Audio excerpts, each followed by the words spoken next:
on va commencer. Pour le moment, on n'a pas de public, mais le Zoom, il sera retranscrit. Normalement, il va être retranscrit en direct sur la page Facebook de la JCM, donc de l'Atelier des jeunes citoyens de la Méditerranée. Et ensuite, tout ce Zoom est enregistré pour qu'on puisse avoir une trace de ce que l'on va dire ici et qui puisse servir de matériel pour de futures initiatives, que ce soit pour vous, au niveau de vos associations ou de votre travail, mais aussi au niveau pour nous, de la Fondation et des Têtes de l'Art. Donc, merci à vous d'être avec nous aujourd'hui pour ce webinaire sur les femmes et le climat. Donc, on est entouré de femmes. Je pense que c'est normal et c'est une très bonne chose. Et donc, on va parler un petit peu donc, des initiatives qui sont portées par les femmes autour de la Méditerranée pour sensibiliser et lancer des actions pour le climat. Je pense qu'ici, on est toutes des participantes qui parlent français. Donc, on va mener le webinaire en français, si cela vous va. Et ensuite, si c'est du matériel que l'on souhaite réutiliser pour d'autres choses, il n'y aura pas de souci pour faire plus de traduction en anglais par la suite pour plus de diffusion de ce webinaire. Donc ici, on a comme participante avec nous aujourd'hui, on a Samia El Baouchi qui nous vient du Maroc, c'est ça. Donc, si j'ai bien compris, de Seflou, à côté de Fès, oui, c'est ça? Exactement. C'est 28 km de Fès. 28 km de Fès. Ouais, ok, exactement. donc on est enchanté de vous avoir avec nous. Donc, vous êtes un de nos contacts grâce au cercle ACM de Nador et l'association Asticude. Ouais. Voilà, et vous êtes présidente de l'association Femmes Bladi. Exactement, et je fais de la recherche parce que je suis spécialiste dans le genre changement climatique. J'ai des études, l'étude c'est le savoir des femmes, la lutte contre le changement climatique, l'adaptation surtout, ce qui concerne l'adaptation. Et aussi, j'ai une autre recherche qui concerne le point de vue féministe sur l'économie verte. Pardon. Voilà. Très bien. Merci. Et nous avons aussi avec nous Maria Doncelli qui nous vient du cercle ACM de Naples, donc qui est professeure d'histoire et de philosophie et qui est présidente de l'association Péripli pour la culture et la société euroméditerranéenne et qui œuvre pour les femmes également. Oui, bien sûr, nous disons que dans notre association, ce sont les femmes les plus actives en réalité, aussi, comme un peu partout. Et nous travaillons surtout sur l'interculturalité et le dialogue, et on fait pas mal de cours, de formations dans les écoles sur la Méditerranée pour sensibiliser les jeunes personnes, les éduquer aussi à une culture de paix et de confrontation, de dialogue, d'attention vers les autres et vers les autres cultures. Et naturellement, l'argument des femmes, c'est presque toujours au centre de notre activité. Parce que vous comprenez très bien que dans tous les côtés du monde, il y a un problème, c'est la reconnaissance des droits des femmes. Donc là, c'est un problème très, très important que nous essayons de prier, la conscience des droits des femmes. En plus, on conduit des projets européens. Maintenant, nous sommes en train de conduire un projet avec la Grèce sur Green Reporters, c'est-à-dire sur la correcte information et la production des informations correctes sur ce qui se passe sur le climat et sur les possibilités que nous avons d'intervenir en quelque sorte pour, disons, aider ce changement climatique qui ne soit pas terrible pour les hommes, les femmes, c'est-à-dire l'humanité. Donc, il y a 10 personnes, 10 Italiens jeunes, et parce que c'est un Erasmus+, et 10 jeunes de la Grèce, et on travaille ensemble, on construit séminaires. Et les jeunes, ils sont, disons, appelés à produire une information correcte. C'est-à-dire que nous, on les forme, eux, ils doivent produire. C'est-à-dire, ils peuvent produire des vidéos, ils peuvent produire des services photographiques, ils peuvent produire des tableaux, ils peuvent produire, disons, même des raps avec la musique, mais c'est-à-dire tout ce que dans leur capacité de diffuser une information correcte, vraie et aussi utile sur le thème du green, c'est-à-dire parce que maintenant, vous savez, tout le monde parle de ça, tout le monde. Mais le problème, c'est la correcte information de ça. Très bien, oui. C'est vrai que c'est quelque chose dont on va parler, je pense, c'est de savoir quelles sont les informations correctes sur les changements climatiques et du coup d'avoir les actions ensuite qui sont correctes pour pouvoir agir. Très bien. Et nous avons aussi avec nous Fatma Boufenik, qui nous vient du cercle ACM d'Oran, qui est professeure experte en genre et militante du mouvement féministe et aussi présidente de l'association FARD, qui est l'association des femmes algériennes revendiquant leurs droits. Donc, merci Fatma d'être avec nous aujourd'hui. Alors, je ne suis pas la présidente de l'association, je suis une des fondatrices de l'association. Voilà. J'ai été présidente. Mais toujours militante. Toujours militante, oui. Et puis, sur la question, donc, femmes et climat, j'ai déjà assisté avec la FACM à la COP de Marrakech, où j'avais présenté justement un projet d'initiative locale dans ce sens, mais je suis plutôt sur l'axe alimentation et bien-être. Donc, je reviendrai parmi les idées que je citais. Très bien. Merci. Et notre dernière participante, elle nous vient donc du cercle ACM de Kef. C'est Ouda Awami, qui est présidente de l'association Femmes et Progrès Plus. Peux-tu nous expliquer un petit peu ce que votre association fait? Bonjour à toutes. J'ai déjà rencontré Fatma et Maria lors d'anciennes réunions de la FACM. Je ne sais plus c'était lesquelles, mais j'ai participé à Casa, Marseille et Valence. Donc, je suis membre de la FACM depuis 2013. J'étais la coordinatrice de AJCM et des actions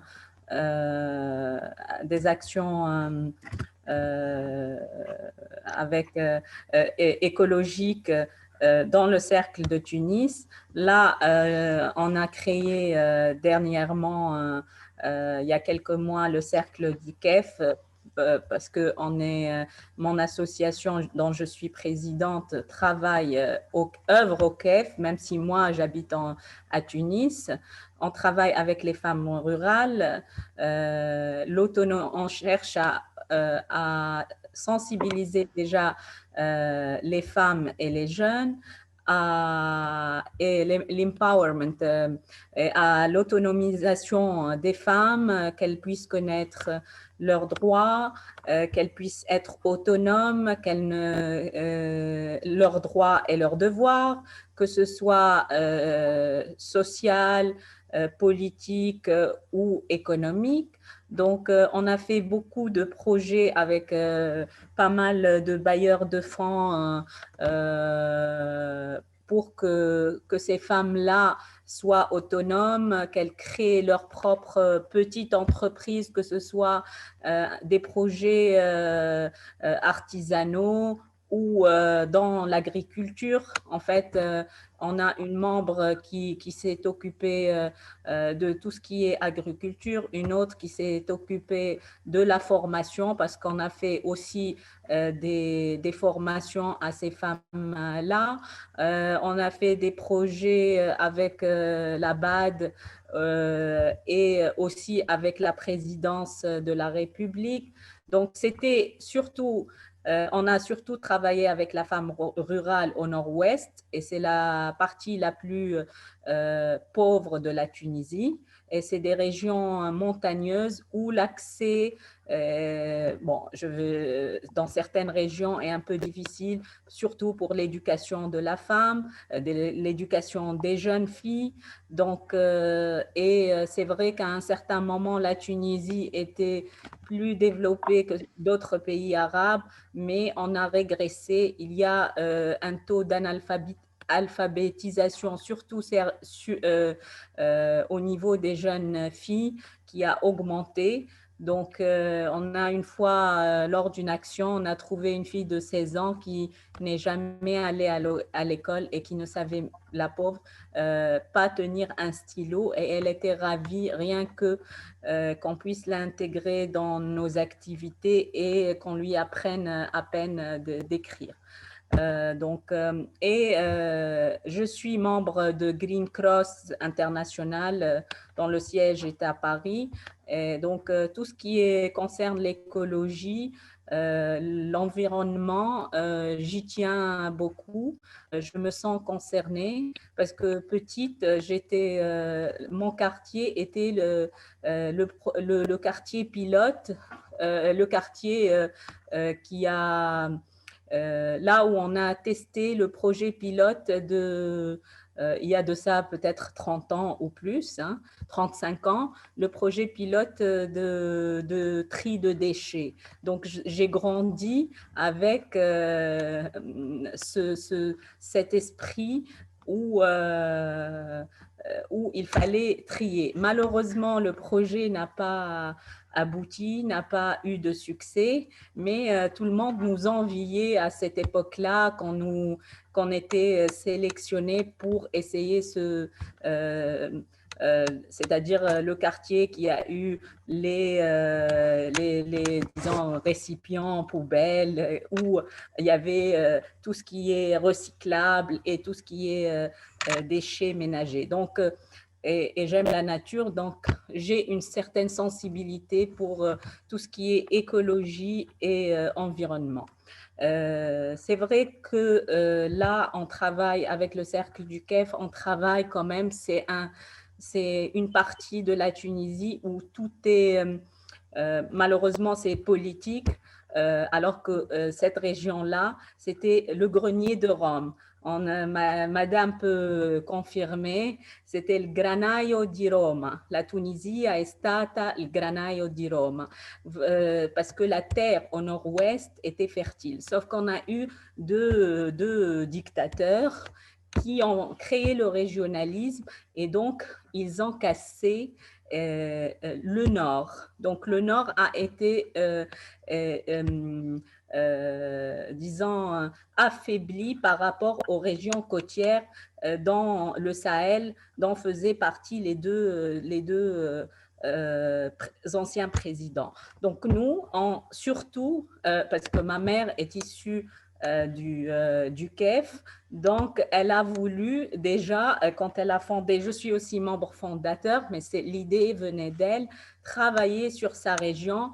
Et donc, c'est vrai qu'on a eu des difficultés. Par exemple, les bailleurs de fonds, ce que nous, on reçoit pour un projet pour toute l'année, d'autres associations, d'autres organismes le reçoivent pour un week-end dans un hôtel pour 1 ou 2 jours de formation.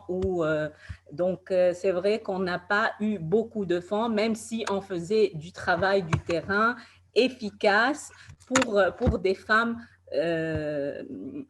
dont elles ont besoin de ce soutien, rien que moral, parce qu'elles se sentent marginalisées et défavorisées. Et donc là, on essaie aussi maintenant, la nouvelle génération se sent moins concernée par l'écologie, parce qu'ils ont d'autres priorités par rapport à ce que j'ai, mon expérience avec le Cercle de Tunis. Donc, quand j'ai fait les actions au bord de la plage, c'est vrai que les gens sont plus plus ouverts, plus sensibles à l'écologie. Donc, il y avait, à part ceux que nous, on a invités, il y a des gens, des passants qui veulent quand même aider. Là, c'est vrai que c'est un peu délicat dans la mentalité déjà de venir collecter les déchets et les gens sont un peu, vu qu'il y a beaucoup de pauvreté maintenant en Tunisie, vu la crise économique, sociale et politique, les gens se sentent moins concernés à tout ce qui concerne écologie. Bon, ça, c'est grosso modo, ça, c'est pas ma présentation. Hein. Non, mais c'est bien, ouais. Merci Ouda justement de faire un contexte. Je pense que c'est important de voir un peu vos contextes locaux, de comment vous mettez en place certaines actions et quelles sont en fait les limites que vous avez à ça par rapport au contexte, par rapport à la diffusion et aussi par rapport à la priorité des personnes et de leurs nécessités au niveau local. Ouais. Je vais dire un autre truc. Pour la dernière action, je pense que j'ai faite avec le Cercle de Tunis pour la collecte de la plage, on a été aidé par, j'ai oublié, je pense que c'était Surfrider Oui. qui nous a aidés. Non, c'était en 2018, ils nous ont aidés. La deuxième, 2019, le colis avec les gants et les sachets ont été perdus. Donc, et le ministère nous a donné des t-shirts. Cette année, ils ont dit, on n'a pas de budget. Donc, c'était quelques sacs. Et c'est vrai que la qualité des sacs est meilleure que ce qu'on peut trouver sur le marché parce qu'il y a des normes, mais ni gants, c'est-à-dire c'était les casquettes et ils ont demandé, ils ont exigé de mettre leur logo alors que, c'est-à-dire, ils ne nous ont pas vraiment beaucoup aidés. Mais les budgets sont limités. Bon, j'étais hier contente des expériences des uns et des autres, un peu, entre guillemets, envieuse du Cercle d'Israël, pas le Cercle, c'est une association nouvelle, et qui ont trouvé Decathlon comme sponsor. Donc, l'année prochaine ou lors d'une autre nouvelle action, j'ai eu l'idée de faire appel à eux. Peut-être au bord de la plage à Tunis, ils peuvent nous aider, peut-être au Kef, un peu loin, mais c'est une bonne idée que j'ai eue pour que je puisse demander un sponsoring d'une grande enseigne de sport pour peut-être plus de visibilité pour eux. Et ça va aussi, le fait qu'ils ont fait le prix, ça incite plus les gens, ça motive les jeunes et les gens à venir. Par exemple, nous, on a fait pour les enfants, on a acheté du jus et de l'eau et des petits biscuits. Donc, c'est quand même motivant parce que si on ne fait pas ça, les petits, c'est toujours motivant qu'il y ait. Donc, ça serait bien qu'on ait des sponsors comme ça, comme de grandes enseignes qui peuvent nous aider, quoi. Oui, c'est bien, oui, c'est ça. C'est que chaque action, en fait, que l'on fait doit avoir un impact et un impact le plus grand possible. Et effectivement, d'avoir des sponsors ou d'avoir l'appui d'un ministère aussi, je pense que ça, c'est très important, même si l'impact reste minime, comme toi, tu as pu le dire pour KEF. Mais de voir déjà l'investissement, on va dire, du ministère là-dessus, ça montre que votre action, elle a du sens aussi au niveau des institutions. Donc, c'est une bonne chose. Ouais. Merci. On va commencer le webinaire avec la première question, on va dire, un peu le premier questionnement qu'on avait par rapport à vos textes, hein, par rapport aux choses que vous nous avez un peu envoyées à vos écrits, qui sont la place un petit peu des femmes. Pourquoi, en fait, les femmes ont marqué l'histoire de l'action écologique, pour revenir peut-être un petit peu à des choses un peu antérieures, et pourquoi aujourd'hui elles sont porteuses de solutions. Donc ça, c'était Ouda qui avait mis un petit peu en avant ce mot de porteuse de solutions. Est-ce que tu pourrais nous en dire un petit peu plus sur ce sujet en particulier? C'est-à-dire là, il faut que je résume, pas, je peux pas. C'est ça. Oui, là, c'est-à-dire il me faut quand même, parce que c'est vrai que j'ai préparé tout un. Donc, il faut que je lise surtout ce qui concerne la question. Est-ce que tu pourrais me redire la question juste pour que je puisse faire le tri? Parce que moi, c'était vu que j'ai vu que j'étais la première, donc c'était plus introductif et résumant un peu. C'est ça, c'est ça. C'est une introduction, en fait. C'est une introduction de la place des femmes dans l'action écologique. Pourquoi les femmes ont marqué l'histoire? Parce que c'est quelque chose que tu nous as écrit en nous disant qu'elles ont un lien avec la nature, qu'il y a des choses qui sont assez fortes au niveau de la femme en soi pour expliquer pourquoi elles peuvent être porteuses d'action pour le climat. Ok, bah, je vais commencer.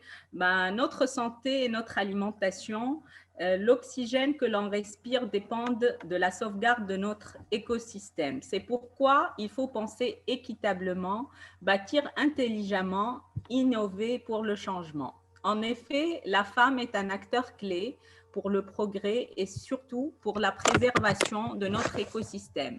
La preuve, c'est qu'aux quatre coins du monde, des femmes entretiennent depuis toujours un lien privilégié avec la nature et s'activent pour sa préservation et restent de nature combative.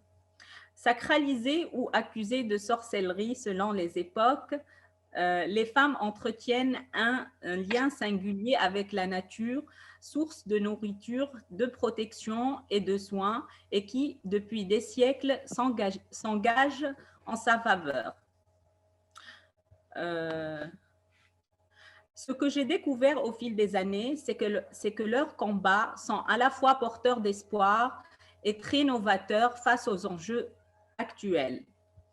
Selon Antonio Guterres, le secrétaire général de l'ONU, il nous dit que veillant à ce que les femmes et les filles puissent concevoir des politiques, des services et des infrastructures ayant un effet sur notre vie et apportant notre soutien aux femmes et aux filles qui suppriment les obstacles à la création d'un monde meilleur pour toutes et pour tous.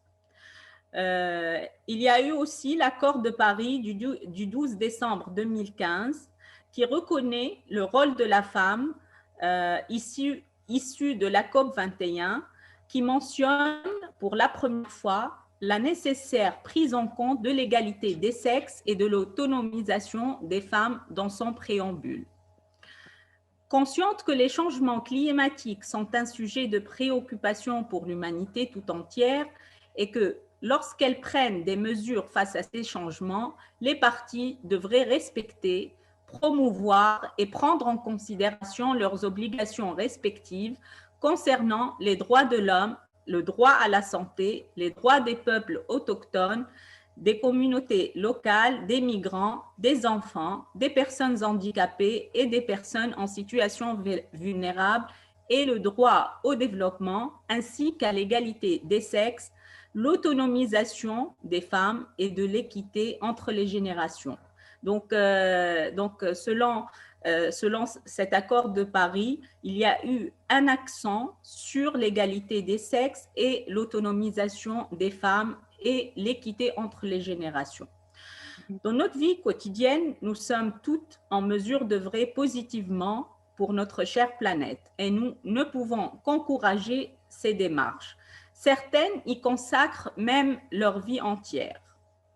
En effet, l'éducation est la clé du changement et le but est de sensibiliser le grand public et surtout les enfants à la nécessité de l'urgence de préserver la nature, la faune et la flore,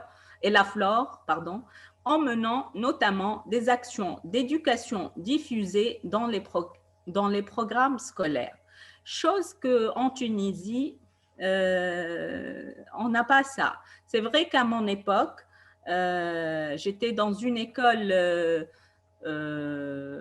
disons, modèle, où on étudiait, pour les garçons, ils étudiaient le jardinage. Pour les filles, on étudiait la couture.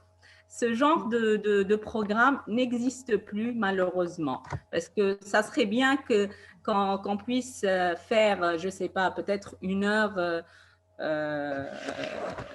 de cours de sensibilité à l'environnement ou qu'on intègre ça au programme scolaire. Bon, je ferme la parenthèse. Certaines femmes ont d'ailleurs marqué l'histoire de l'action écologique et sont porteuses de solutions. Elles défendent corps et âme notre environnement à travers un combat et une lutte continuelle pour défendre notre futur. Et je suppose que les participants en font partie. Vu que je n'ai pas beaucoup de temps, je vais éviter de citer les exemples. Comme ça, je passe à autre chose. Tu es bien d'accord, Marine? Comme ça, je Très bien. OK. Et selon plusieurs études, plus les femmes sont incluses dans les processus décisionnels, plus les décisions en lien avec la protection de l'environnement sont efficaces et mises de l'avant.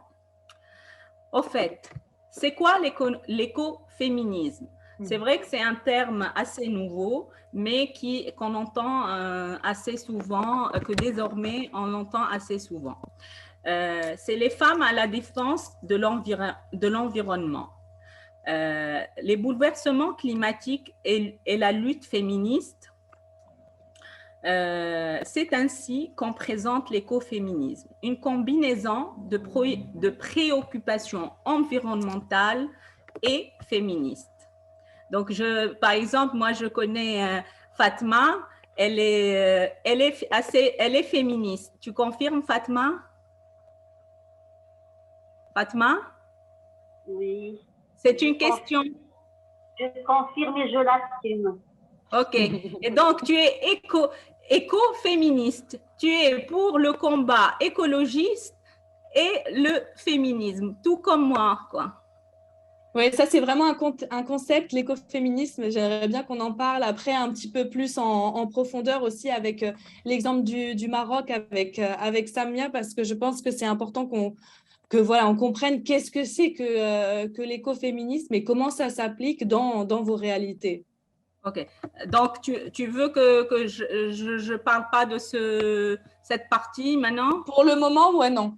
Okay. Après, on en parlera plus en profondeur. Ouais, merci. Okay. Les impacts du changement climatique, que ce soit sécheresse, inondation, menacent la sécurité alimentaire et les activités agricoles, majoritairement à la charge des femmes, que ce soit en Asie et en Afrique.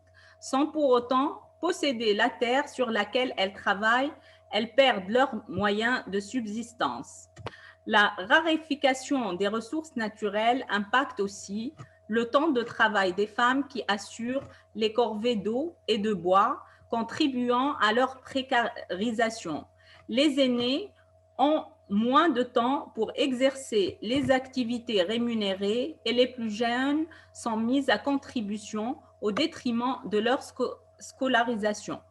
Est-ce que je pourrais parler des catastrophes naturelles ou tu as Oui, ça, j'aimerais bien qu'on parle des catastrophes naturelles et de comprendre en fait pourquoi. Et ça, c'est un sujet que Maria Doncelli aussi a abordé et que j'aimerais bien avoir le point de vue de Maria là-dessus. Pourquoi, lors des catastrophes naturelles, en fait, les femmes sont en général les premières victimes et en même temps les premières qui doivent agir par rapport à ça. Donc, je peux en parler et après Maria développe ça. Okay. Très bien. En cas de catastrophe naturelle, il y a des risques supplémentaires.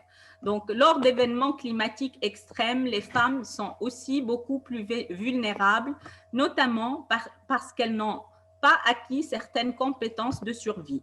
Elles ne savent pas nager, elles ne savent pas grimper aux arbres, donc elles ne sont pas habilitées à s'adapter à tout ce qui est catastrophe naturelle parce que l'État ne leur donne pas les moyens pour s'acclimater à tout ça. Donc, on estime le risque de décès par les désastres naturels selon un chiffre que j'ai trouvé sur Internet, est de 14 fois plus élevé chez les femmes et les enfants.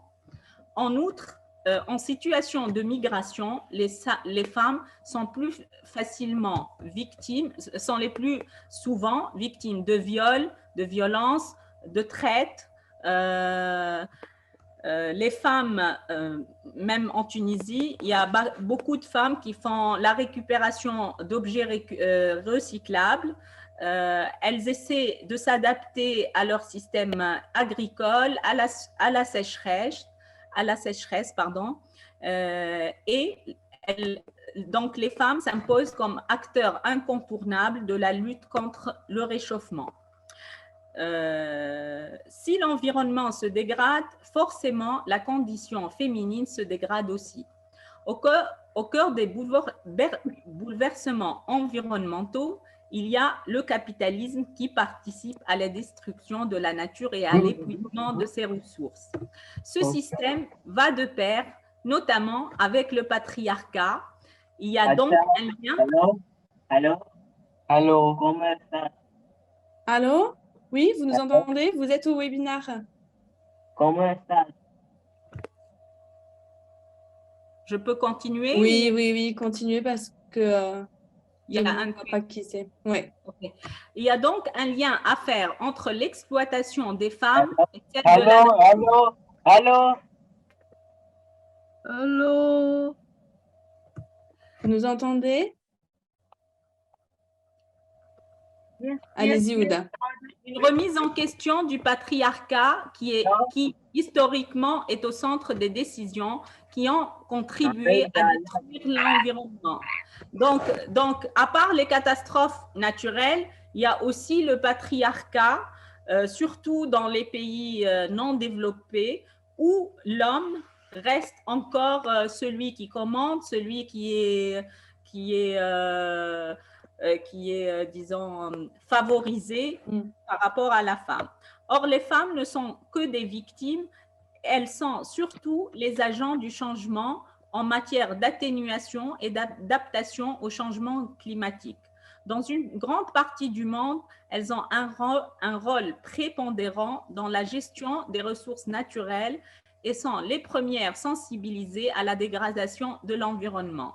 Leurs initiatives sont nombreuses, en particulier dans le secteur de l'eau, de l'énergie, les déchets et du reboisement. Donc là, je vais parler des déchets. Je ne sais pas s'il y a une autre intervenante qui va aussi parler, Marine, des déchets ou... Non, sur ce thème-là en particulier, non, j'imagine que c'est comme une solution que tu apportes, c'est ça? Une solution spécifique sur les déchets. Oui, c'est ça. Donc, tu veux que j'en parle plus tard, peut-être? Oui, on en parlera un peu plus tard sur les solutions. Ouais. OK. Donc, je laisse la parole si Maria veut parler de l'écoféminisme ou en tout cas, si tu veux que je laisse la parole à quelqu'un d'autre. C'est vrai que je n'ai pas terminé, mais je peux céder la parole et s'il y a quelque chose d'autre, je peux la rajouter. Tu pourras continuer, ouais, ajouter plus tard, ouais. Merci, Ouda. Oui, j'espère que j'ai été claire. Désolée si j'ai bégayé un peu. Pas de problème, tout va bien, c'était très clair avec beaucoup d'idées qui sont justement très intéressantes pour que ensuite nos autres participantes puissent développer certains points en particulier. Merci, Ouda. Maria, du coup, on aimerait bien avoir ton point de vue sur cette question de la vulnérabilité des femmes et des femmes un peu victimes face aux catastrophes naturelles, la place des femmes dans ce genre de situation, et ensuite ton point de vue sur l'écoféminisme, effectivement. Oui. Alors, pour ce qui concerne la question des catastrophes, évidemment, tout ça est lié au système économique que nous vivons. Parce qu'il ne faut pas croire que les situations arrivent d'une manière simple. La situation est très, très complexe.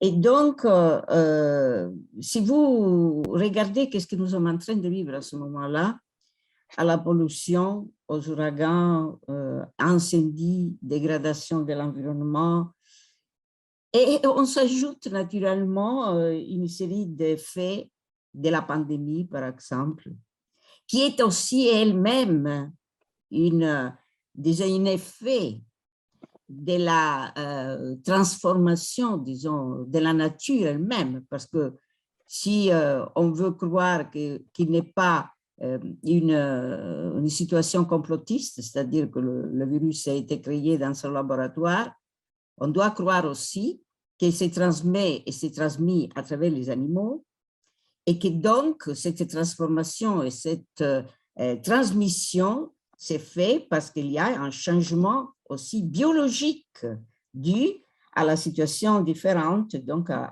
au changement du climat. Donc, la situation, la pandémie d'un côté et les guerres de l'autre. Et je souligne le fait des guerres, parce qu'il n'y a pas seulement la guerre de la Russie et de l'Ukraine qui nous touche directement en tant qu'Européens, mais dans le monde, il y a plusieurs guerres, comme on le sait, et c'est depuis longtemps. C'est-à-dire que les effets des guerres, c'est comme un circuit, c'est-à-dire nous, on organise une situation qui fait éclater les guerres, et les guerres produisent davantage une transformation climatique et de l'environnement. Donc, toutes ces situations que nous vivons à ce moment-là touchent, à mon avis, les femmes en première ligne. Évidemment, elles touchent tout le monde, hein, il faut pas... Mais pourquoi les femmes? Parce que les femmes sont celles qui se prennent soin dans le secteur familial, dans le secteur agricole, elles s'occupent des animaux, elles s'occupent des enfants, elles s'occupent des personnes âgées, elles s'occupent des handicapés. C'est-à-dire qu'ils sont, disons, en première ligne dans la situation des soins. Et sans les femmes, dans certaines situations, disons aussi de gouvernement, de governance, comme on dit, la situation ce serait beaucoup plus compliquée et terrible. Parce que les femmes, souvent, s'oublient en quelque sorte au vide des politiques locales. Donc, moi, je pense que il ne faut pas non plus oublier une autre chose. La capacité administrative qu'ils ont les femmes, soit dans leur famille, c'est-à-dire l'administration des ressources, hein, de l'économie quotidienne, hein, c'est les femmes. C'est-à-dire, s'il n'y a pas trop d'argent, s'il n'y a pas trop à manger, ce sont les femmes qui essayent quand même de trouver les moyens de nourrir la famille ou bien d'utiliser l'argent qu'il y a pour les besoins essentiels de l'endroit où ils vivent. Et cette situation, comme vous le savez, dans plusieurs cultures, elle n'est pas reconnue du tout. Et le fait qu'il ne soit pas reconnu, ça ne veut pas dire qu'il n'est pas présente. Au contraire, elle n'y est, mais elle est présente et nécessaire en même temps. Or, là, tout cet élément négatif que nous avons en ce moment autour de nous, il ne doit pas évidemment nous produire évidemment une crise générale du bien public, ce qu'on appelle le welfare, le bien-être des communautés civiles en quelque sorte. Mais il faut penser à la reconstruction de tout ça. Nous ne pouvons pas entrer dans une situation dans laquelle on est complètement sans ressources pour réagir à ce qui se passe. Et alors, la reconstruction devrait se produire à travers des projets communs qui regardent naturellement le gouvernement pour récupérer, et ça je trouve que c'est une chose très importante à réfléchir, la valeur, disons, de l'économie réelle. Parce que vous savez, la situation d'extrême libéralisme dans laquelle nous vivons maintenant, qui donne au marché de l'argent, c'est-à-dire au capital financier, le pouvoir de conduire le monde, est en train de toucher d'une manière, j'espère, encore non irréversible, la nature et tout, et le climat, la terre, l'air et tout. Donc, c'est sur ça que nous devons réfléchir et récupérer le plus que possible la valeur sociale et économique de la réalité. Nous vivons une économie qui n'est pas réelle. Si vous réfléchissez, pourquoi nous avons les guerres? Hein? Et moi, je me demande, comment est-ce que c'est possible que les êtres humains n'arrivent pas à s'asseoir autour d'une table et réfléchir et parler entre eux pour éviter la guerre? Pourquoi? Parce qu'il y a des intérêts économiques derrière tout ça. Pourquoi on n'arrive pas à mettre en place, par exemple, des systèmes d'énergie alternatifs plus proches à la nature? Et pourquoi on continue à utiliser les ressources comme le pétrole, comme le gaz, etc. Pourquoi? Parce qu'il y a des intérêts qui nous dépassent complètement. Donc, entrer dans la situation réelle, ça veut dire être présent aux besoins concrets des êtres humains, à la réalité de tous les jours. Parce que nous sommes actuellement dans un marché drogué totalement et non conforme à la réalité. Donc, il faut repenser le modèle de développement global et d'inclure les femmes dans cette nouvelle réflexion, qui n'est pas seulement une réflexion théorique, à mon avis, mais c'est une réflexion qui doit se traduire dans des actions concrètes qui y sont, à partir des choses qu'il disait, ça fait quelques minutes, Oda, sur le terrain local, parce que c'est très important que chaque culture, chaque pays, chaque territoire trouve les moyens d'inclure les femmes et de faire des actions qui sont conformes à la réalité des territoires, mais aussi avec une situation plus ample et plus complexive qui demande une action des femmes dans l'institution décisionnelle, là où on prend les décisions. Parce que les femmes ne sont pas toujours présentes là où on prend les décisions. Donc, il faut préparer les femmes à ça. Il faut les préparer, par exemple, à être prêtes dans une situation de travail dans ce sens. Il faut les préparer à la conscience des droits et donc à une nouvelle forme de citoyenneté, une citoyenneté nouvelle qui doivent partir par la conscience de ce qu'on a dit, des choses terribles que nous sommes en train de vivre, mais qui est toujours prête à trouver les solutions.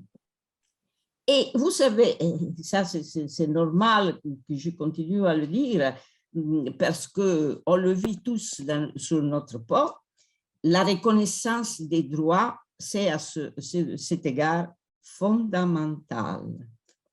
Alors, vous savez, l'ONU, la commission de l'ONU, je pourrais vous dire pas mal de choses sur ça. Par exemple, la 50e session du Conseil des droits de l'homme de l'ONU, le rapport de processus de développement soutenable, tous reconnaissent la commission des femmes à l'intérieur de l'ONU, donc qui se sont en 2022 réunis pour réaffirmer l'importance des femmes dans ce processus de transition que nous sommes en train de vivre. ils n'arrivent pas à toutes ces belles idées que nous pouvons lire dans les conclusions des commissions, dans l'ONU, etc. Pourquoi ils n'arrivent pas à être, disons, opérationnels en quelque sorte? Parce qu'il y a les gouvernements qui sont naturellement intéressés à autre chose que le bien-être de leur peuple, parce qu'il y a les intérêts économiques globaux et mondiaux, parce qu'il y a le marché, et dans ce marché, et ça, les femmes devraient être beaucoup plus présentes, vous savez qu'il y a le marché des armes. Le marché des armes, c'est à la base, naturellement, de la nourrissent les guerres, évidemment. Et les guerres, ils sont préparés, en quelque sorte. Parce que, vous savez, quand il y a des crises économiques fortes, si vous regardez dans l'histoire, vous trouvez qu'il y a toujours une guerre. Et la guerre est faite pour plusieurs raisons. La première, c'est la vente des armes et disons, la répartance d'une économie qui est l'économie de la guerre, qui produit naturellement une inégalité sociale, sexuelle entre femmes et hommes, qui détruit, disons, le système, disons, des communautés civiles. Les communautés, c'est le concept même des communautés civiles. Donc, tout ce que maintenant on dit au niveau des Nations Unies, des commissions, etc., ils sont des choses qui n'arrivent pas à se concrétiser. Alors, qu'est-ce qu'il faut faire dans ces conditions? Alors, il y a, comme disait déjà notre ami Ouda, une série de femmes, d'organisations, d'associations, etc., qui travaillent sur le terrain. Et ça, c'est très important. Il y a aussi des initiatives individuelles. Je pense, par exemple, à cette femme africaine qui, je ne sais pas, et c'est vraiment dévouée à planter, je ne sais pas combien de millions d'arbres, hein, et qui a été primée pour ça, parce qu'il a eu une reconnaissance internationale pour cette chose-là. Donc, la conscience d'abord que si on détruit, par exemple, les plantes, les arbres, etc., la sécheresse augmente. La désertification des peuples augmente, de la terre augmente. Donc, les changements climatiques avancent de plus en plus. Donc, il y a une série de choses individuelles. Par exemple, je peux vous dire, chez nous, il y a, par exemple, des femmes qui utilisent, à part tous les petites industries pour le recyclage, etc., mais par exemple, pour la couture, on utilise, par exemple, des fibres naturelles pour la couture, pour les habits.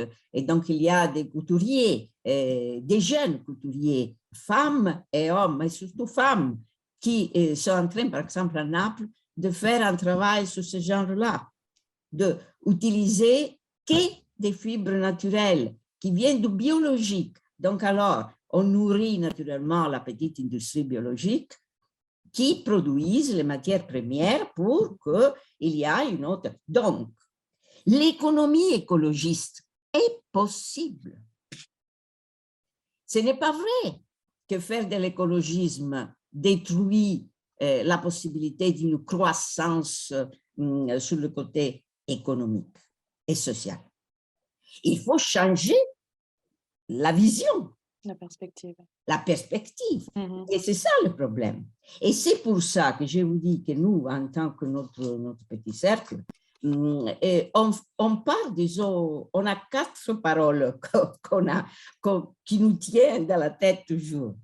L'éducation, qui part surtout de nous-mêmes, évidemment. La formation, c'est-à-dire les compétences, et la diffusion, par exemple, de l'alphabétisme, comme disait Ouda. Il faut absolument que les gens, et les femmes surtout, soient en condition, mise en condition dans toutes les latitudes du monde de lire, de pouvoir écrire, d'avoir les instruments pour comprendre ce qui se passe et pour trouver des solutions. L'autre, c'est la communication. Je vous disais avant, la communication, c'est très important. Et la communication que nous avons, par exemple, dans le digital et dans tous les social media, comme on les appelle, est souvent une communication fausse et c'est une communication qui ne tient pas du tout compte des professionnalismes nécessaires pour intervenir sur certains sujets. C'est-à-dire que vous, sur le web, vous trouvez n'importe quoi. Et tout est le contraire de tout. Parce qu'un jour, je me réveille et je dis que le Covid, ils peuvent se soigner avec, je ne sais pas, le liquide de la vaisselle. Bon. Alors, et là, les gens, ils lisent, ils disent, ah bon, c'est ça, comme ça, etc. Et l'autorité qui revient des télévisions, du web, etc., produit une parcellisation, c'est-à-dire une individualisation des contenus de ce qu'on parle. Donc, il faut, pour utiliser bien le web, sur lequel moi, je ne suis pas contraire, parce que je l'utilise aussi, mais il faut avoir les instruments pour bien l'utiliser, le web. Et donc, nous devons être capables, avec une pensée critique, de pouvoir choisir les nouvelles, les notices, etc., bonnes que le web peut nous transmettre. Donc, la communication. Et après, l'action. Parce que si on n'a pas éducation, formation, communication et action, là, on va agir. On va agir comment? Donc, tout se tient ensemble. Et ils doivent se tenir ensemble. Donc, le côté de la formation et de l'éducation, par exemple, des jeunes générations, mais aussi des femmes, à tout âge, c'est très important. C'est très important. Donc, il y a cette nécessité de, comme dire, introduire cette nouvelle, celle qu'on appelle la démocratie de la terre. Vous savez, il y a un livre que je vous signale, peut-être vous le connaissez déjà, le dernier livre de Vananda Shiva, vous connaissez Vananda Shiva, Grid to Healing, c'est la révolution nécessaire pour une économie durable. C'est un livre de 2022, il vient de sortir.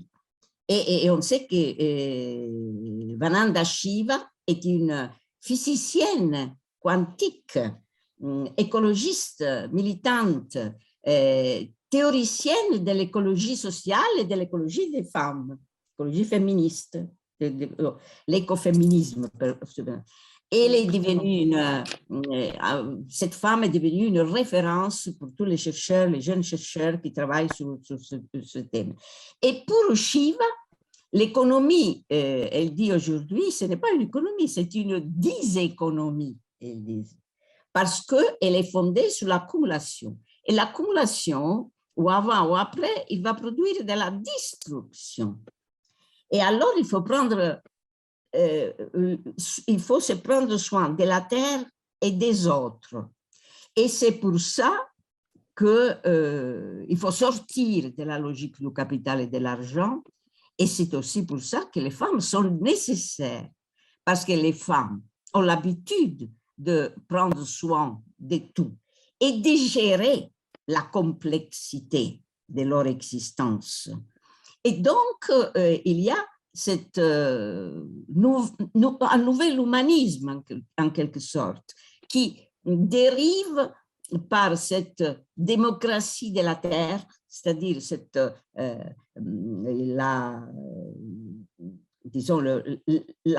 l'accueil, en quelque sorte, qui supprime l'avidité et la séparation entre la terre et l'être humain, en quelque sorte.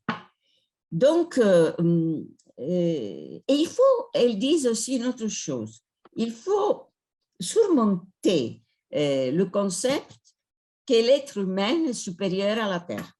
Ce n'est pas vrai ça. Et la démocratie de la Terre signifie la pratique, elle dit, de la liberté, et la pratique et l'embauche de concepts de diversité comme richesse. Et donc l'inclusion des femmes dans cette dimension de richesse et de diversification et de différents points de vue.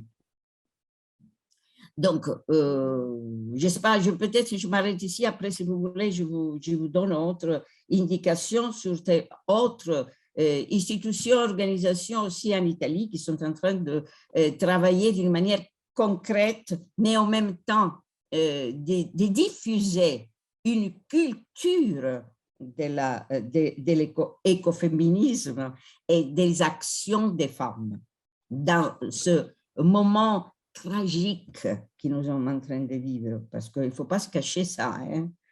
Il ne faut pas penser que nous vivons une période dans laquelle on peut résoudre les problèmes comme ci, comme ça. Non, il faut être conscient que nous vivons une période dramatique. Mais le drame ne doit pas nous paralyser. Nous devons, prendre cette dramaticité, cette crise comme un signe d'opportunité pour nous-mêmes, pour nous, les femmes, de porter notre contribution à la solution des problèmes. Dans les familles, vous savez, souvent, ce sont les femmes qui trouvent la solution des problèmes. Et pourquoi? Parce qu'il faut tenir en première ligne les besoins des autres. Marina, elle a un bébé, elle a un enfant, non? Et nous tous, on a fait peut-être l'expérience d'avoir des bébés. Et alors, le bébé, il a des besoins.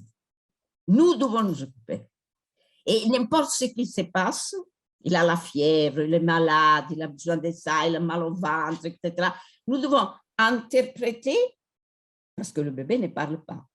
Donc, nous devons avoir la sensibilité et la capacité d'accueillir les besoins de l'autre sans que l'autre ait la possibilité de l'exprimer. Vous voyez? Donc, les femmes, ils ont cette capacité, ils doivent l'avoir. Ils doivent l'avoir. Pour toute la famille, pour toute la société, pour le monde entier. Donc, nous avons une mentalité, une capacité qui nous permet naturellement d'accueillir le drame et trouver la solution et le vivre comme une opportunité de croissance et de proposition positive, de changement positif. Voilà. Très bien, merci Maria. Oui, c'est ça, c'est que les femmes, au final, les actrices, c'est celles qui permettent d'ancrer dans la réalité et ces valeurs sociales, ces valeurs économiques et leur donner une réalité et faire en sorte que ce soit du coup écouté pour arriver aux actions. J'ai mis dans le chat le livre auquel tu fais référence, Vandana Shiva, pour celles qui souhaitent regarder et qui justement, oui, j'ai regardé là sur Internet, qui parle d'un concept de l'écoféminisme, justement. Oui. Je vais laisser la parole à Samia pour que Samia nous raconte un peu, je ne sais pas si elle est là, Samia, à voir si elle ne s'est pas déconnectée parce qu'il y a eu des petits problèmes pendant de connexion. Je vais voir si elle se reconnecte. Si, Samia, tu nous entends? Bon. Tu m'adressais peut-être la parole et malheureusement, j'avais un problème de connexion. Pas de problème. Tu peux juste répéter la question, s'il te plaît, parce que je n'ai pas entendu. Je n'entends rien. L'écoféminisme, un peu voilà, ce concept pour vous dans votre association au Maroc, et ensuite que tu nous expliques un peu quelles sont les actions concrètes que vous faites à votre niveau local. D'accord. Ce qui concerne l'association, il est accrédité par les Nations Unies comme membre observateur dans la Convention cadre des changements climatiques. Et bien sûr, ça fait 10 années qu'on assiste au COP. Alors, l'association travaille spécialement sur la dimension de la femme droits des femmes et transversal. On travaille sur la question du changement climatique. Ça veut dire on lie la question du changement climatique à la question des femmes parce qu'on a remarqué au terrain qu'il y a vraiment une relation là-dessus. Et on travaille aussi avec les jeunes filles pour le transfert de savoir, ce qui concerne les bonnes pratiques qu'il a accumulées la femme pour garder ces bonnes pratiques parce qu'on a remarqué aussi au terrain qu'il y a une disparition voilà, de ce savoir et personne, on parle tous du savoir, mais personne n'a arrêté de faire vraiment une étude scientifique pour savoir les techniques et le savoir qu'il a accumulé les femmes. Et je tiens à tout ce qu'il a dit, l'intervention de Madame, je pense, Lisa, c'est ça? Maria, ok. Aussi, on travaille sur ce qui concerne le plaidoyer et comment mobiliser les associations, surtout féministes, de travailler sur la question du changement climatique et le féminisme. On travaille aussi sur deuxième question, c'est que avec les jeunes, et on essaie de travailler justement avec les filles pour sensibiliser, de prendre ou bien de continuer leurs études dans les futurs métiers ou les futures opportunités qu'on a parce que à cause du changement climatique, on va voir qu'il y a la disparition de plusieurs métiers et la création aussi des autres. Alors, c'est très important de sensibiliser les jeunes filles pour faire des recherches scientifiques et aussi pour continuer leurs études universitaires dans ce sens. Et aussi, on travaille avec la femme rurale parce que c'est elle qui vraiment vit chaque jour les phénomènes du changement climatique. Alors, revenons à notre sujet, c'est que le changement climatique, bien sûr, il y a des victimes, mais la première victime, c'est la femme. D'après le rapport des Nations Unies, la femme est victime de catastrophes 14 fois plus que les hommes, parce que c'est elle qui a une relation directe avec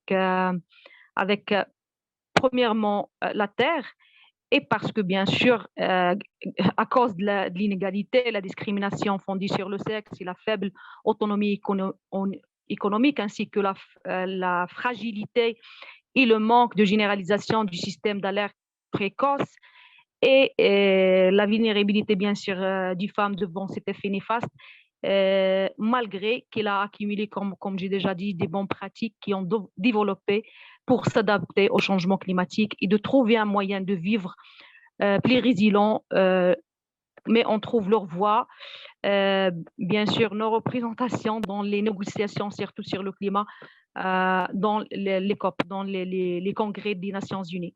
Parce que d'après notre expérience, en tant qu'association, on a remarqué que même la journée, entre parenthèses, qui concerne le genre dans le congrès, mais ça reste un décor. Mais vraiment, on ne trouve pas la voix des féministes et la voix de la femme dans les politiques que les pays développent en ce qui concerne le changement climatique. C'est pour cela que j'ai pensé de faire une étude pour dire qu'on a un point de vue là-dessus. Parce que si on parle de mode de vie maintenant, si on parle de l'économie, etc., et tout ça change à cause du changement climatique et à cause de la politique aussi. Mais notre point de vue féministe, on ne la trouve pas. On n'est pas dans la prise de décision, dans tout le processus, et ça c'est grave. Un tiers tout simplement de représentants ou bien de ceux qui font les négociations au Congrès, ce sont 10 femmes. Alors, et le problème, c'est que elles sont en train de changer le monde, elles sont en train de changer l'économie, ils sont en train de faire la promotion de ce qu'on appelle l'économie verte, mais à vrai dire, c'est pas vert, c'est comment dirais-je, c'est le capitalisme, sauf le nom que ça change, mais à vrai dire, on ne prend pas la femme en considération, on ne prend pas les effets sur la femme. Et c'est pour cela qu'on a pensé de faire une recherche sur le terrain pour savoir vraiment quelles sont les bonnes pratiques des femmes face au changement climatique. Parce que, de notre point de vue, c'est que on doit négocier, mais dans une situation forte, c'est un positionnement fort, parce qu'on a un savoir. Tout le monde, elle cherche les solutions face au changement climatique, alors que la femme, à cause de tout ce qu'il a vécu, elle a accumulé un savoir, elle a un savoir. Et les Nations Unies, maintenant, on doit faire le plaidoyer pour qu'elles reconnaissent ce savoir et ce rôle qu'elle a joué la femme. Parce que la femme, si on parle au monde des statistiques, c'est 70% de l'alimentation, ça produit par la femme. Alors, il a participé même à ce qui concerne la sécurité alimentaire. Il a joué un rôle très, très important sur ce qui concerne la gestion, par exemple, de l'eau, parce qu'il a développé des techniques de gestion du rareté de l'eau. Si je prends un exemple du Maroc, par exemple, et comme vous savez, le Maroc, il est dans le triangle de la soif qui s'attend jusqu'à la Chine, je pense. Ces ressources mobilisation en eau restent très limitées et ne dépassent pas les 22 milliards de mètres cubes. Il y a une grande disparité pluviométrique d'une région à d'autres. Cette situation de tendance s'accélère par les effets du changement climatique. Alors, devant cette situation, et en plus de savoir dont c'est trop hérité, il a développé des techniques, il a adopté des bonnes pratiques dans le domaine de la gestion durable de l'eau, en matière d'irrigation, de stockage de l'eau et de recyclage aussi de l'eau usée. Par exemple, si on parle de mtfia, c'est mtfia individuel ou familial pour stocker de l'eau pluviable, ou bien le pour l'irrigation, et aussi la sauvegarde comment dirais-je, parce que ce sont des bonnes pratiques qui contribuent à l'adaptation au changement climatique, c'est la sauvegarde des vies des êtres humains et des animaux, l'empêchement de plusieurs vagues de migration climatique aussi, parce que on doit dire aussi que la femme est la première parmi les statistiques aussi des Nations Unies et de FAO aussi. Les déplacements climatiques, les premiers, ce sont les femmes. Et lorsqu'on parle des déplacements ou bien d'immigration, on parle aussi des problèmes qui vécuvent les femmes à travers de ces déplacements. Aussi, si je prends un exemple, par exemple, de stockage, parce que au niveau de stockage, par exemple, ici au Maroc, il a développé une technique qui s'appelle Matmoura, la grenier traditionnel pour stocker des céréales, de maïs, quelques sortes de légumes, des lentilles, etc. Aussi le stockage pour la conservation de la viande, les fruits, les légumes, le marinage pour la conservation de quelques fruits et légumes. Alors, il a développé plusieurs bonnes pratiques pour lutter contre le changement climatique et pour résister au changement climatique. Parce que lorsqu'on vécu des catastrophes, on aura besoin des techniques et du savoir pour comment on doit vivre. Si on perd l'électricité, comment on va faire la conservation de notre alimentation, comment on va faire pour, comment dirais-je, pour résister, pour vivre. Alors, il a vraiment développé pas mal de bonnes pratiques, de savoir, et on a besoin de cette reconnaissance, de ce savoir, dans même les négociations des politiques du changement climatique, pour plaidoyer pour l'égalité entre les femmes et les hommes dans les négociations et les représentations des négociations.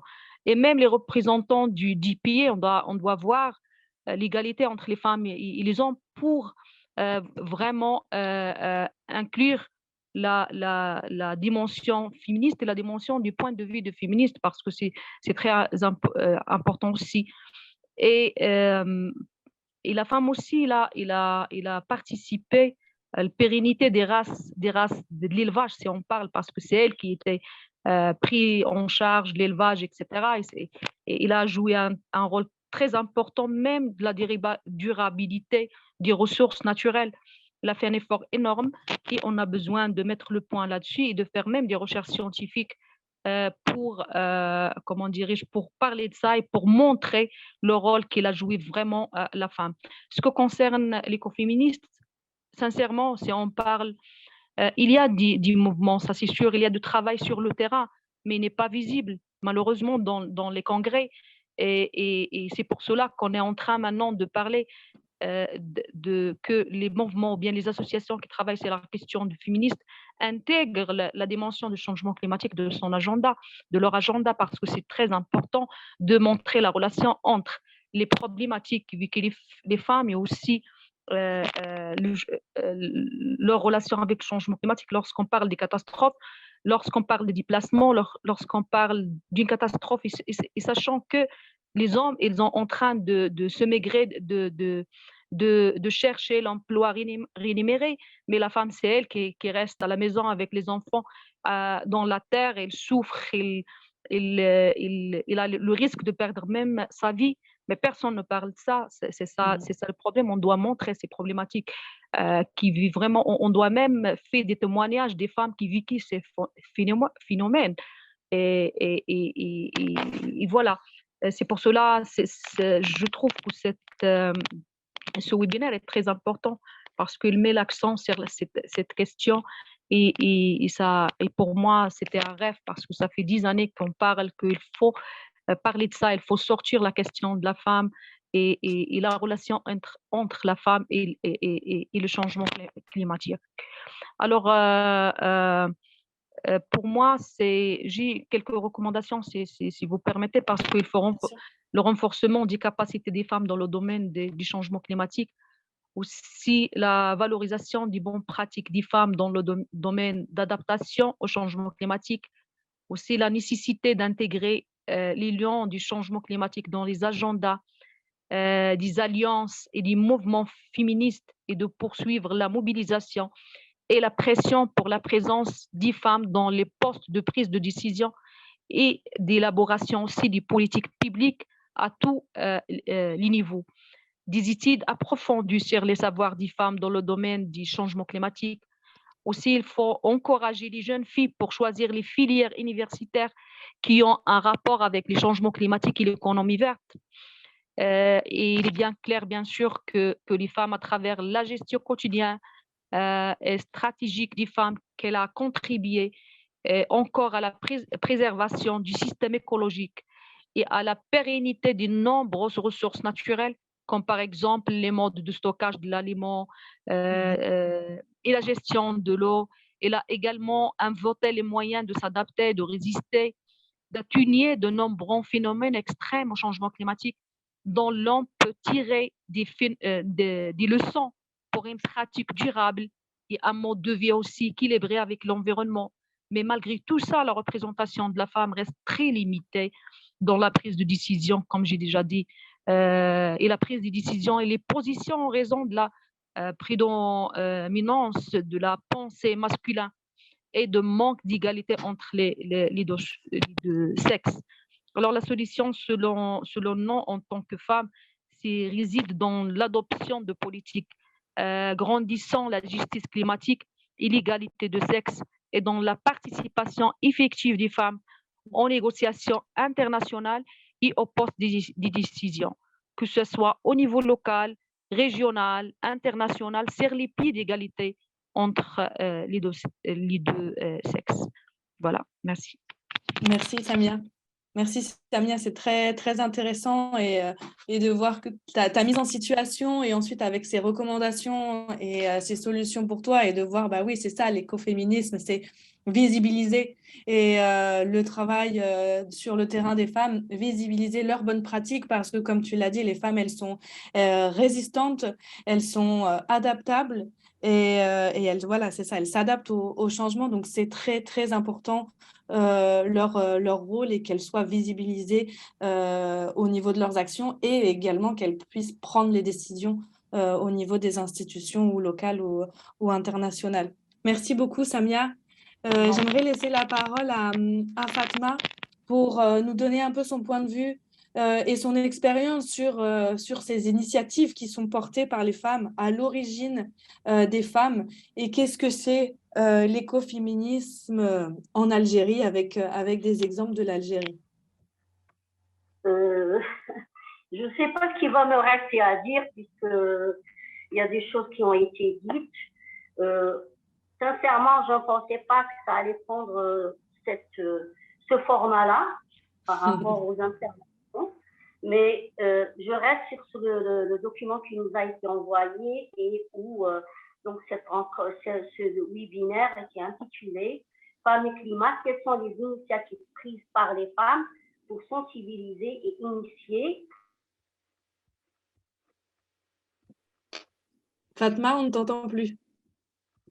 Si j'ai bien compris. Ça y est, on t'entend. Vous m'entendez? Ça y est. Oui. Si j'ai bien compris, il devait y avoir, je crois, 2 panels. Le premier panel où je devais intervenir, je crois, en deuxième position, sur les initiatives à l'origine des femmes, l'exemple de l'Algérie. Donc, je commencerai par poser donc, le contexte. Il n'est pas particulier à l'Algérie, mais à partir de ce qui a été dit par les précédentes intervenantes, on voit bien que à partir du vécu et du statut et de la posture dans lesquelles les femmes se trouvent, malgré elles en première ligne par rapport à ces questions-là, font que, du coup, on peut tourner ça en opportunité pour les femmes. Mais même à ce niveau-là, je reviendrai tout à l'heure, je suis très critique par rapport à cette perception de choses. Le deuxième élément, c'est que quand c'est tourné en opportunité pour les femmes, donc par les femmes et en faveur des femmes pour qu'elles puissent avoir un accès, comme je l'ai dit hier, c'est toujours une question de droits fondamentaux de la personne humaine, parce qu'il ne s'agit pas d'être en première ligne et de saisir les opportunités, sans que ça peut avoir des conséquences positives sur la dignité et sur l'intégrité physique et morale des populations en général et des femmes en particulier. Et donc, ce contexte qui n'est pas particulier à l'Algérie va faire que, malgré ces opportunités, parfois, le cadre, l'environnement, et notamment l'environnement juridique et légal, ne permet pas aux femmes de transformer ces opportunités dans le sens de la durabilité, aussi bien pour elles, pour qu'elles s'en sortent des situations donc difficiles et de vulnérabilité dans lesquelles elles sont mises, mais aussi pour la société. Donc ça, c'est le premier élément. Alors, pour ne pas m'étaler sur les aspects qui ont été abordés, je vais juste parler de manière très succincte des initiatives. Je pense que la précédente intervenante, Samia, si je ne me trompe pas, a bien posé la question de la visibilité des initiatives et des pratiques, parce que dans notre région en particulier, la région du sud de la Méditerranée ou tout autour de la Méditerranée, il y a des pratiques ancestrales qui ont traversé le temps, qui sont restées ancrées sur les territoires et qui permettent aux populations en général et aux femmes en particulier, à leurs familles et à leur société, donc de les faire valoir, mais d'en faire une pratique qui sont des pratiques qui vont permettre justement une contribution donc à la préservation de l'environnement et des conséquences sur le climat. On parle tout particulièrement, par exemple, des méthodes traditionnelles de conservation des aliments. Notre ami a parlé donc de matmoura, particulièrement pour tout type d'aliments, mais en particulier pour les céréales. Et il y a aussi la pratique, par exemple, du séchage des aliments. Il y a eu par le FAO des fascicules, justement, qui font la promotion de ces méthodes traditionnelles, donc de conservation des aliments par le séchage. On connaît particulièrement en Algérie, au Maroc, je pense aussi en Tunisie, le séchage de la tomate, du poivron, et bien d'autres aliments, et qui sont d'abord, qui nous permettent d'abord de préserver l'environnement, parce qu'on ne va pas utiliser des moyens comme la congélation et les outils de congélation qui vont impacter donc le climat, mais qui vont aussi permettre d'avoir des aliments de bonne qualité et qui vont garder et la saveur et donc l'apport nutritionnel.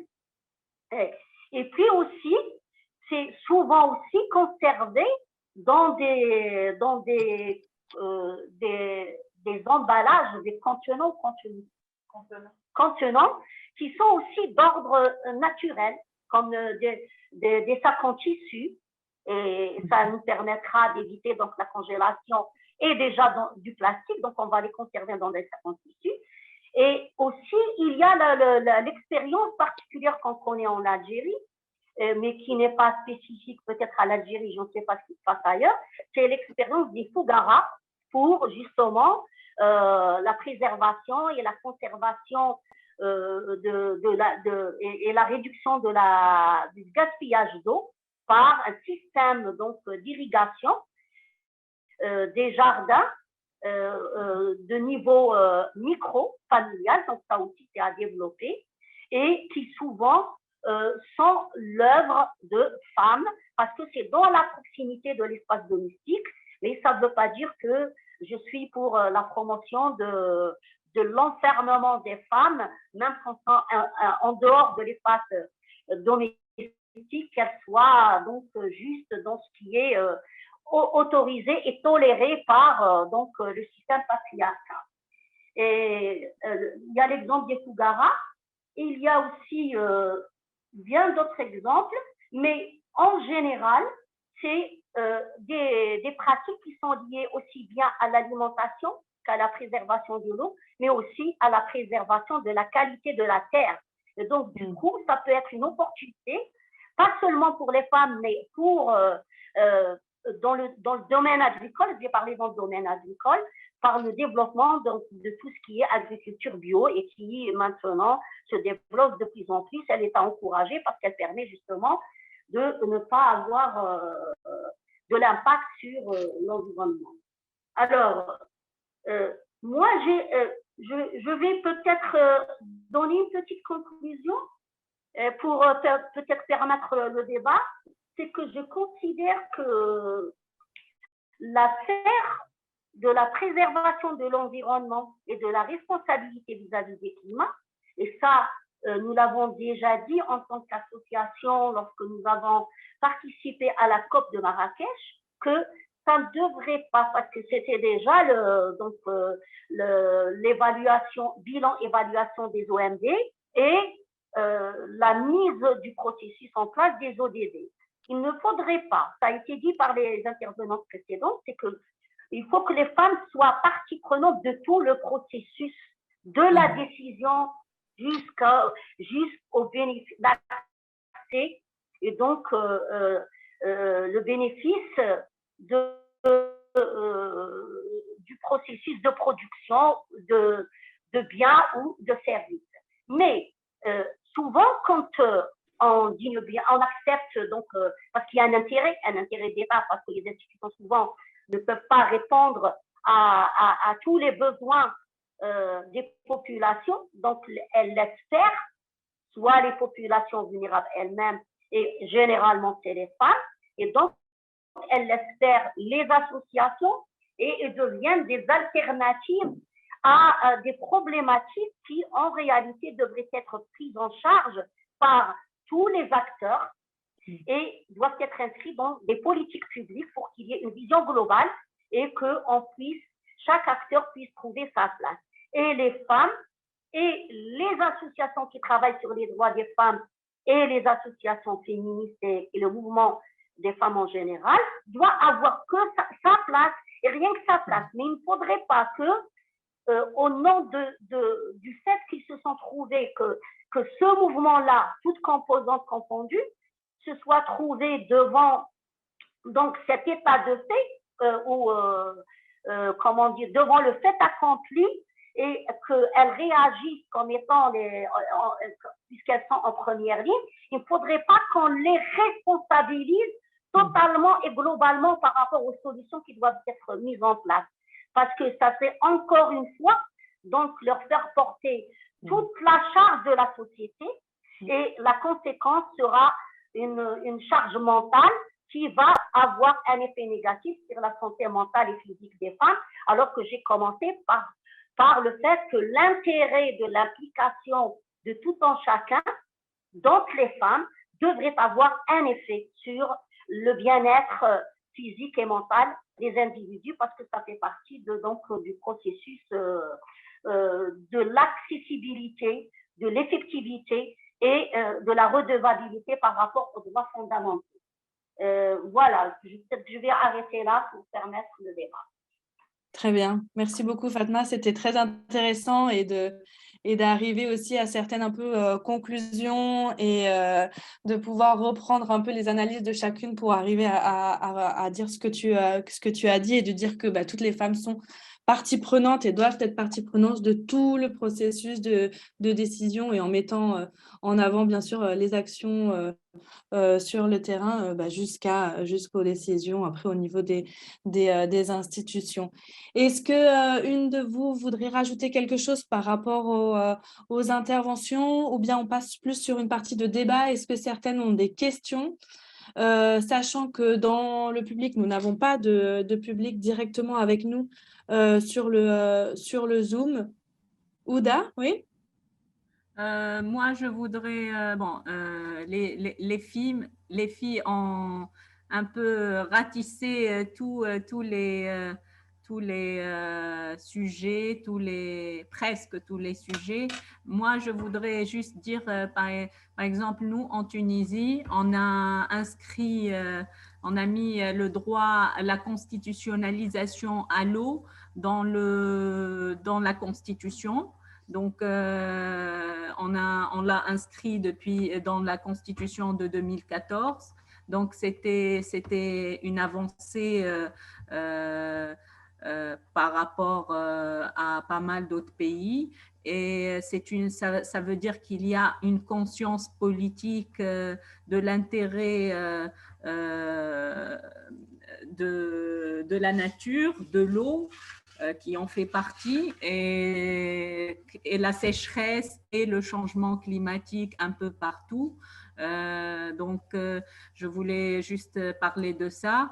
Et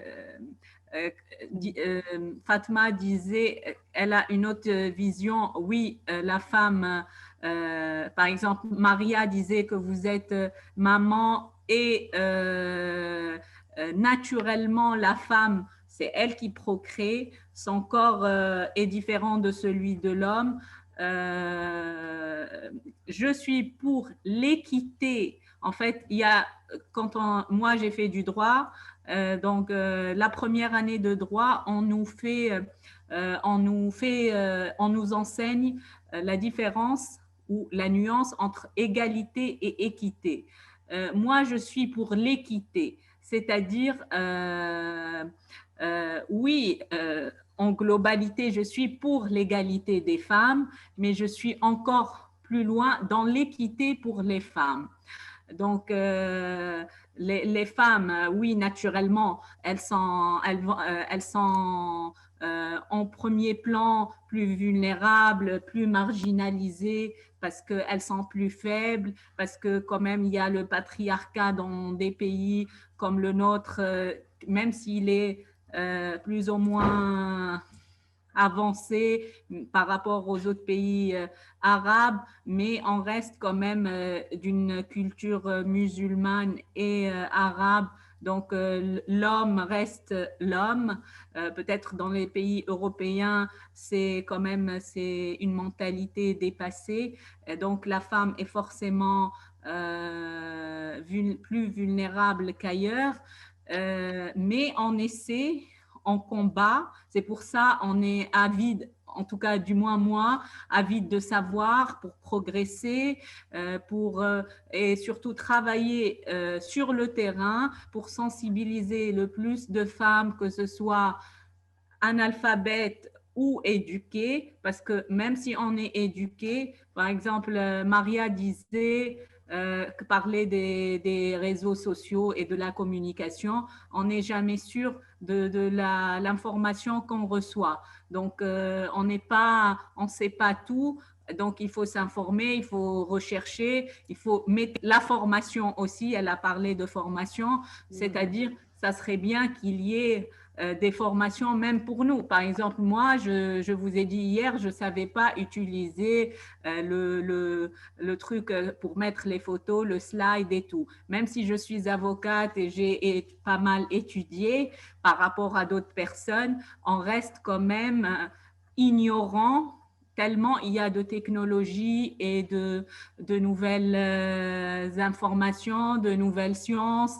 Donc, se former déjà entre nous, je ne sais pas, celle qui a un programme intéressant, elle essaie de partager. Là, il y a toi, tu es au courant, Marine, donc je suis fière et contente de faire partie de ceux qui vont, vont étudier, faire le diplôme des sociétés méditerranéennes. Donc, j'avoue que entre nous, il faut se former, bien communiquer.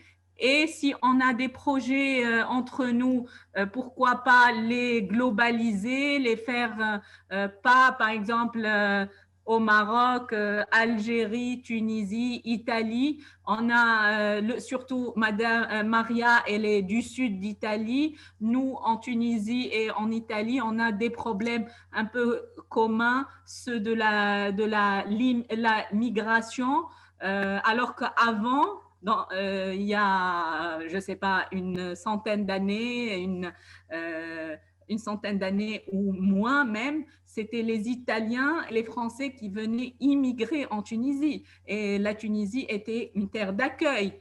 Et maintenant, par exemple, hier ou avant-hier, il y a eu une enfant qui est partie en bateau, qui a 4 ans ou 3 ans et demi, seule sans les parents, pour que des parents puissent envoyer leur fille en Italie en bateau pour immigrer clandestinement, c'est qu'ils sont vraiment en détresse.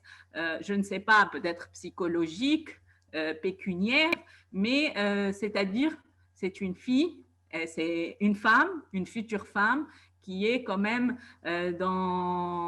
qui est marginalisée. Je me dis, je ne sais pas c'est quoi son sort. Bon, maintenant, c'est les autorités italiennes qui s'en occupent. C'est le sujet du moment.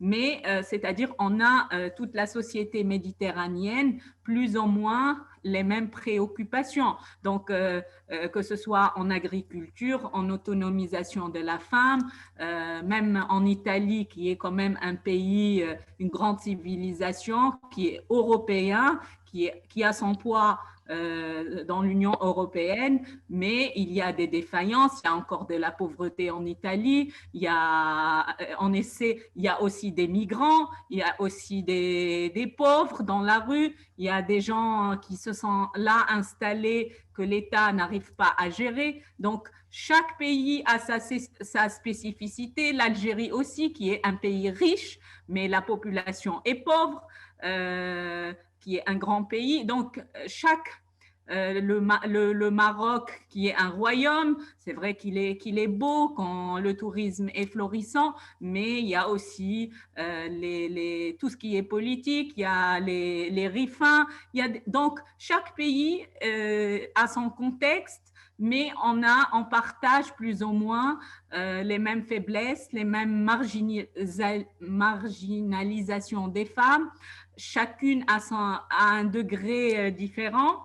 Donc, on essaie de collaborer ensemble, de trouver le moyen de se former. Ça serait bien qu'il y ait des programmes de formation avec l'ACM ou si chacune a, par exemple, Maria nous a conseillé un livre qu'elle a lu. Donc, ça serait bien qu'on fasse un forum ou quelque chose où on peut, c'est-à-dire réfléchir ensemble concrètement sur des choses pratiques. Oui, tout à l'heure, j'ai parlé de ce qu'a dit le secrétaire général des Nations Unies ou ce qui a été dit à Paris pour la COP 21. Oui, ça reste quand même pas palpable, c'est-à-dire les conventions internationales parlent de beaucoup de choses idéalistes, mais concrètement, comme disait tout à l'heure Maria, il y a les guerres, tout est intérêt économique. Donc, on peut couvrir les réalités des guerres, on peut recouvrir les abus vers les femmes si l'intérêt de tel pays ou de telle institution ne s'accorde pas avec la vision qu'ils veulent nous communiquer. Donc, bon, c'est un peu ça. Donc, je ne sais pas si... Merci, Ouda. Merci, Ouda. Je suis désolée, on n'a plus que 10 minutes. Ils vont nous couper le Zoom parce qu'il y a un autre... il y a la clôture du festival à 18h. Donc, on me demande de terminer rapidement.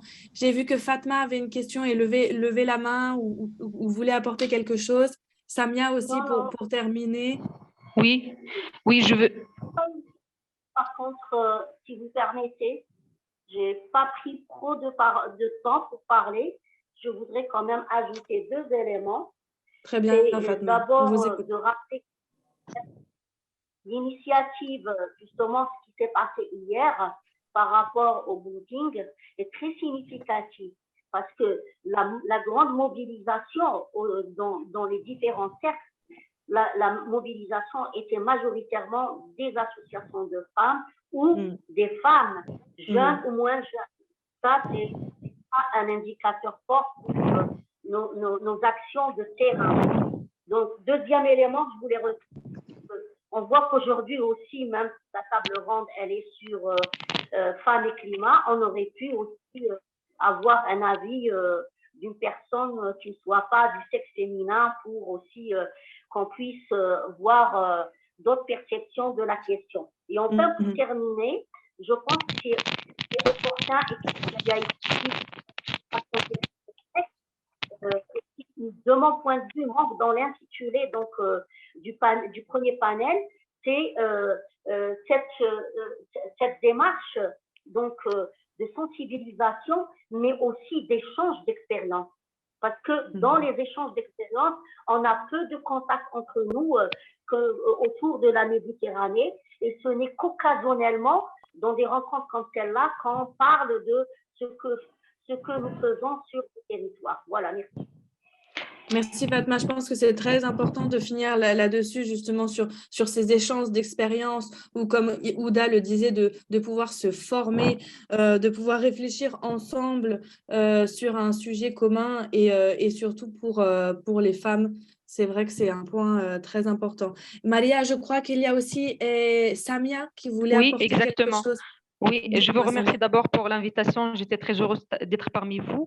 Je veux juste ajouter qu'il faut rendre le financement aussi du climat plus sensible à la dimension de genre, mettre à part et suivre l'utilisation d'impact, de ressources et financements spécifiques visant à la promouvoir d'autonomie des femmes et l'égalité femmes-hommes dans la lutte contre le changement climatique, et aussi concevoir des programmes, plateformes ou bien des choses comme ça de financement dédiés axés sur l'amélioration du moyen d'existence et de la résilience des femmes, et bien sûr améliorer le soutien et la responsabilité, la qualité et la flexibilité du financement des organisations autonomes dirigées pour les femmes et bien sûr au droit ou bien l'égalité entre femmes et hommes.